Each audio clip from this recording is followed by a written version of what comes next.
అందరికీ నమస్కారం. నేను మీ journalist Madan Mohan. Welcome to our Madan TV news channel. BC Janardhan Reddy గారు సేమ్ చంద్రబాబు నాయుడు గారి మనస్తత్వమే. ఇప్పుడు పార్టీని బలోపేతం చేయాలి, అది మన బాధ్యత కాదా? చంద్రబాబు నాయుడు కష్టపడుతున్నాడు, ఇక్కడ జనార్దన్ రెడ్డి గారు కష్టపడుతున్నప్పుడు మీరు కార్యకర్తలుగా మీ బాధ్యత. అలిగి కూర్చోకూడదు, ఎప్పుడైనా గుర్తు పెట్టుకోండి. నేను మళ్ళీ చెప్తున్నా, అలిగి కూర్చోకండి. మీ సమస్య ఏదిందో వచ్చి మీరు పోట్లాడి జనార్దన్ రెడ్డి గారితో మీరు పని చేయించుకోండి. ఆ హక్కు మీకుంది. ఒక్కటికి 2 సార్లు నేను నీతో మాట్లాడాలి అంతే, నువ్వు బయటకు పోకూడదు. నాతో మాట్లాడేంత వరకు నిలదీయండి, ఆయన ఖచ్చితంగా నిలబడతాడు. మీరు అలా నిలదీసి అడిగి మీ పనులు చేయించుకోండి ఫస్ట్ నుంచి. ఎందుకంటే ఈయన ఇన్ఛార్జి తీసుకున్నప్పటి నుంచి కూడా మీరు ఆయనతో పాటు నడుస్తున్నారు. మరి మీకెందుకుగా?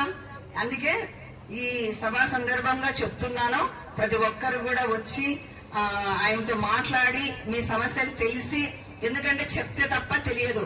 అడగండి అమ్మాయినా అన్నం పెట్టదు కదా, అది చెప్తేనే తెలుస్తుంది. అందువల్ల అందరూ అర్థం చేసుకొని ఉండాలని చెప్పేసి మనస్ఫూర్తిగా కోరుకుంటున్నాను. మళ్ళీ చెప్తున్నాను, మన చంద్రబాబు నాయుడు గారు నెక్స్ట్ సీఎం అయితేనే మనకి మళ్ళీ మన రాష్ట్రం ఇంకా ఇప్పుడు సగం అభివృద్ధిలోకి వచ్చింది. మళ్ళీ ఇంకా బాగా అభివృద్ధి అయితే, లేకపోతే ఇప్పుడు ఆయన కష్టపడి తెచ్చిన కంపెనీలన్నీ లాస్ట్ టైం అన్ని వెనక్కి పోయినాయి. మీకు అందరికీ తెలుసు కదా, వెనక్కి పోయి ఉద్యోగాలు లేక చాలా కష్టాలు పడ్డాము. వైసీపీ నాయకులు కూడా, ఈ సందర్భంగా వైసీపీ నాయకులు కూడా చెప్తున్నాను, మీ నాయకుడు ఏమీ చేయలేదు. మీ నాయకుడికి గాన మీరు గెలిపించుకున్నారంటే రాష్ట్రం అంతా అధోగతి, దాంట్లో మీరు కూడా ఉంటారు, రాష్ట్రం అంతా అధోగతి పాలవుతుంది. ఓన్లీ చంద్రబాబు నాయుడు వల్లనే మన రాష్ట్రం అభివృద్ధి అవుతుంది. ఆయన వల్లనే ఇవన్నీ నెరవేరుతాయి, మనం అనుకున్నటువన్నీ. అందరూ గమనించండి. ఖచ్చితంగా మళ్ళీ మన తెలుగుదేశం పార్టీ ఇంకా ఈసారి వాళ్ళకి 11 ఇచ్చారు కదా, ఆ 11 కూడా మనకే రావాలి. అలా కష్టపడాలన్నమాట ఈసారి. అప్పుడు జగన్ పారిపోవాలి. నాకు ఈ రాష్ట్రమే వద్దని చెప్పేసి ఆయన ఎలాగో బెంగళూరులోకి ఇల్లుంది, అప్పుడు మనం ప్రశాంతంగా బతకొచ్చు. ఫ్యాక్షనిజం ఉండదు.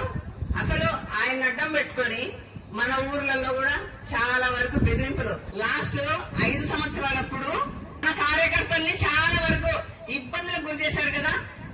జైలుకు పంపించినారు, కొట్టించినారు, స్టేషన్లలో పెట్టించినారు, చాలా వరకు ఇబ్బందులు పెట్టారు కదా. ఇలాంటివి ఇంకా జరగకూడదు. కానీ ఆ వ్యవస్థ అయితే మంచిది కాదు.